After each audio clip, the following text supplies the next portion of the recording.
Qué gusto estar en la segunda parte del video aquí con Omar Hilari. Él tiene un ministerio profético. Me está diciendo que este año pasado estuvo viajando en varias naciones latinoamericanas. Y de pronto cuando llega, imprime este libro. Van a imprimir.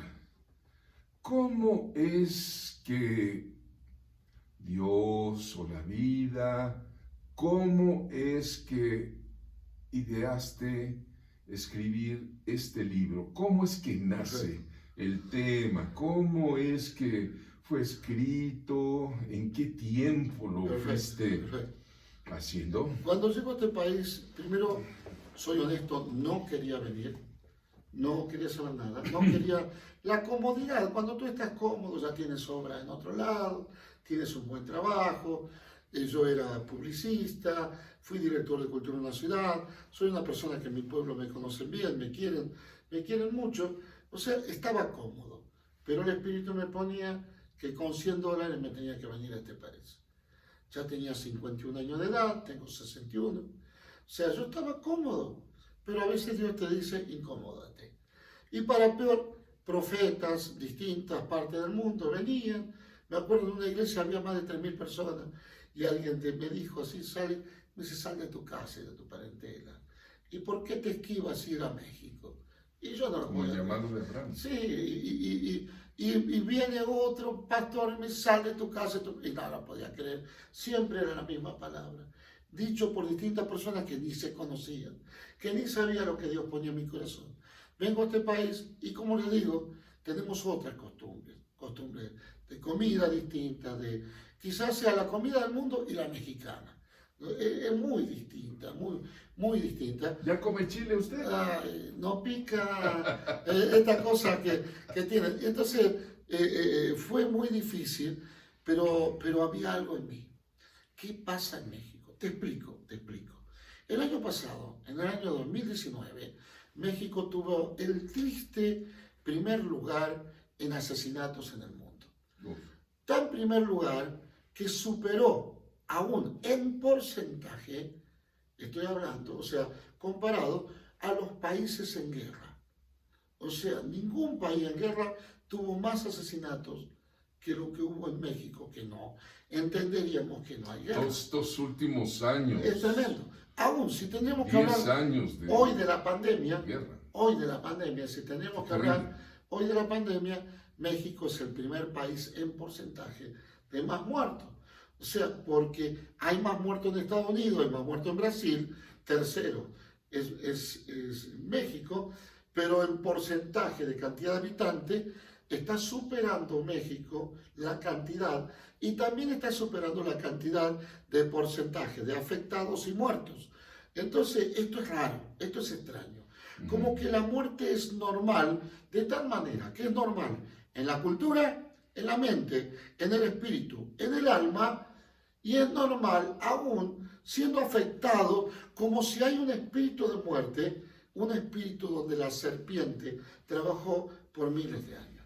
Entonces a mí me llamaba la atención. Yo vengo de afuera. Cada vez que festejaban la muerte, yo quería salir corriendo. Es el peor tiempo que paso en este país es cuando festejan la muerte. Me resulta repulsivo, me resulta a todos, Y aquí con las Catrinas, grabados de no puedo ni verlos. Calaveritas de azúcar. No puedo ni verlos. Y me pasó de que fui a buscar unos papeles justamente en el día de estas celebraciones a mi embajada y me encontré con un uruguayo que estaba casado con una argentina, me encontré con un venezolano y con un argentino. Y cuando dije, ¿qué les pasa a ustedes ahora, hoy? Y dicen todos, quisiéramos salir corriendo. O sea, es un concepto internacional que es muy distinto a lo que pasa aquí. ¿De dónde viene ese concepto de la muerte? Ahí está el asunto y lo descubrí ves después. el sentido antropológico en tu libro, lo ves, ¿verdad? Todo este estudio de la antigua religión mesoamericana, los toltecas. El hombre se instala en América. Por eso me sorprende que el mexicano le diga americano al del norte, cuando el mexicano es americano por excelencia. Por excelencia. ¿Por qué? Porque el hombre mientras se instalaba desde el norte hacia el sur, o sea que en mi país es lo último que llegó al hombre, se iba instalando mientras pasaba por Bering, iba instalándose Alaska, Canadá, Estados Unidos, México. Recién en México se instala. En todos los lugares hacía tribus, familias, grupos familiares grandes que fueron, pero no hacían asentamientos tribales. Y esa cultura de la serpiente, ¿verdad? Ahí empieza Sí. en el mundo olmeca, 3700 años. Presten atención a esto. En el mismo siglo donde Moisés inauguraba una serie de sacrificios de la naturaleza, no solo de animales, porque si hablamos de la oblación, estamos sacrificando trigo, Sí, sí, maíz. entiendo, en Sí. el mismo tiempo, una línea del tiempo, En el mismo tiempo. ¿verdad? Allá en el Medio Oriente sucede una Sacrificio revelación de Dios con sacrificios de animales de y animales la naturaleza en un tabernáculo. para salvar al hombre. Y aquí en México, en América, ¿qué pasaba? exactamente al revés. Un Oh, sacrificio de perfecto. hombres para salvar la naturaleza. ¿Por qué? Y esto me lo explicó el antropólogo Jesús Torres de Teotihuacán. Y me decía Jesús, porque el concepto allá en Medio Oriente es que el hombre es a imagen de Dios.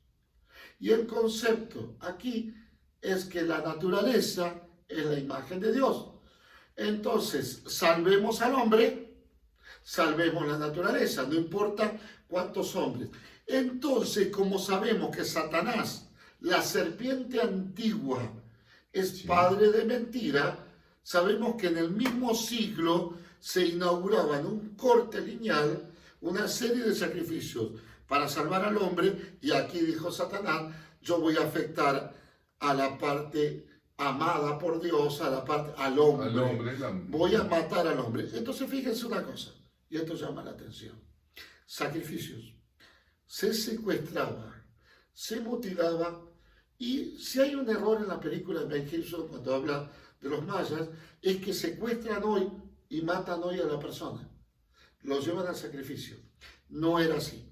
Se secuestraba hoy y se mantenía a la persona durante un año, adoctrinándola, dándole drogas, porque nadie debía ir al sacrificio si no era con satisfacción.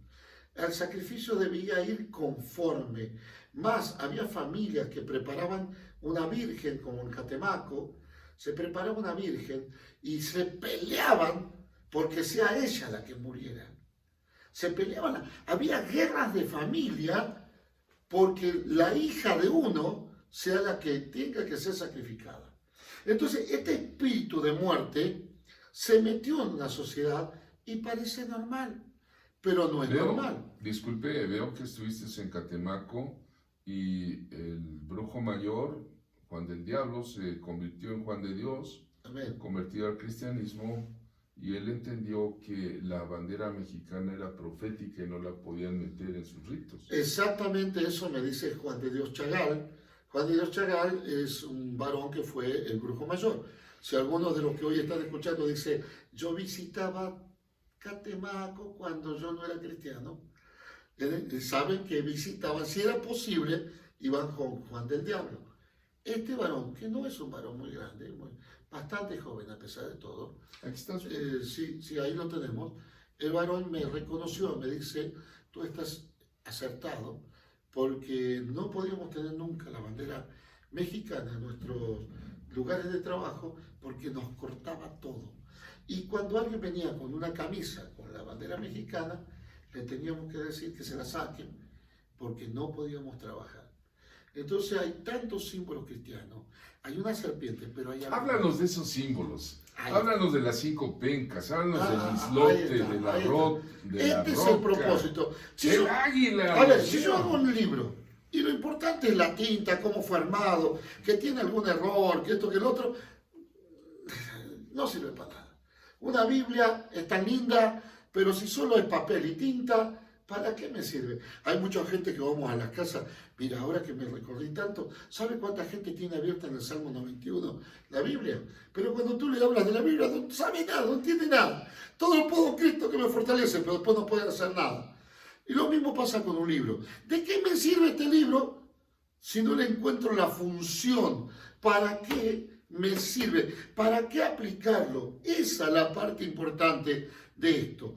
Y el asunto es que la bandera de México es tan escuela, para peor, el nahualista creían que cada símbolo, cada persona y cada institución, cada persona y cada institución tenía un nahual. Un nahual viene a ser una representación en la naturaleza. Por ejemplo, la serpiente es la representación de lo mundano, lo terrenal, lo satánico. La serpiente. Pero el águila es la representación de un solo Dios. Y aquí hay una confusión muy grande, más ellos le decían sol de justicia. Y que yo sepa, tu Biblia habla de sol de justicia en Malaquías. Claro. Entonces, qué tremendo, porque nosotros creemos que los aztecas, los mayas, los toltecas, los olmecas, creían en muchos dioses, eran politeístas. Y no es así. Ellos creían en un solo Dios, los demás eran entes. Algo así como dice nuestra Biblia. Nuestra Biblia dice que no tenemos lucha contra carne y sangre, sino contra principados, potestades.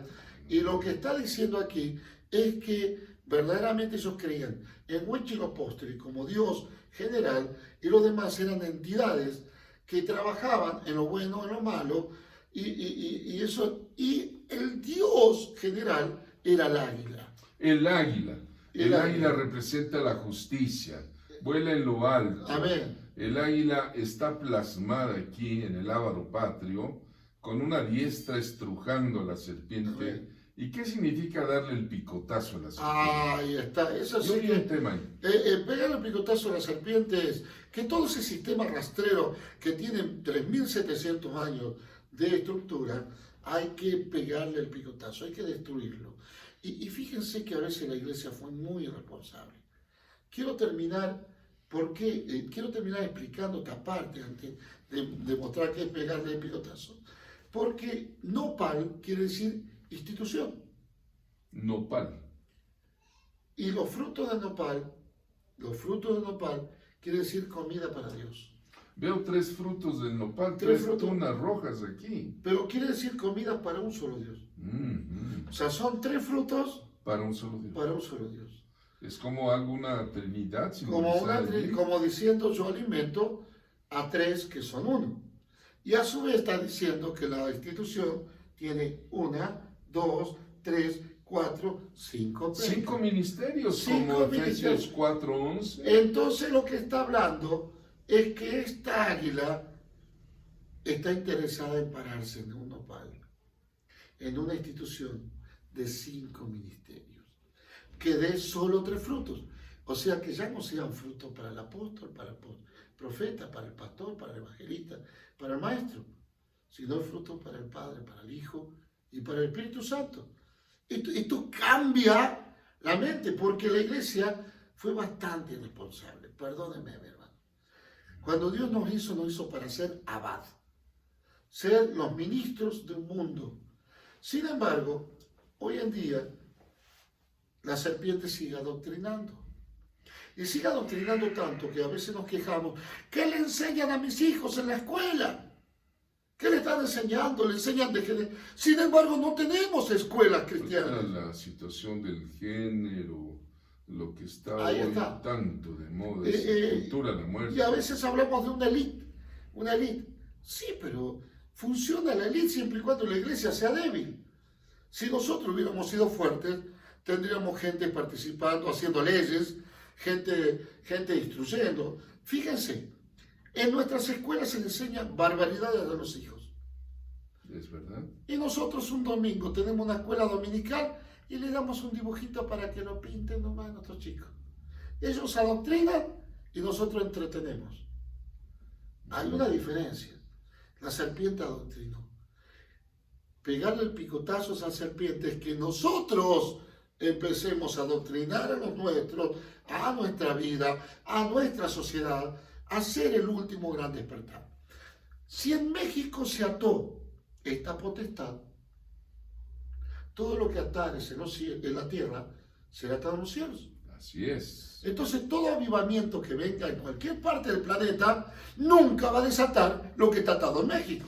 Vamos a hablar del avivamiento. En un momento está con nosotros Omar Hilari, aquí en la Escuela Apostólica Profética Cima de Águilas. Adquiere el libro y tenemos otros libros más del doctor Ayala, extraordinarios.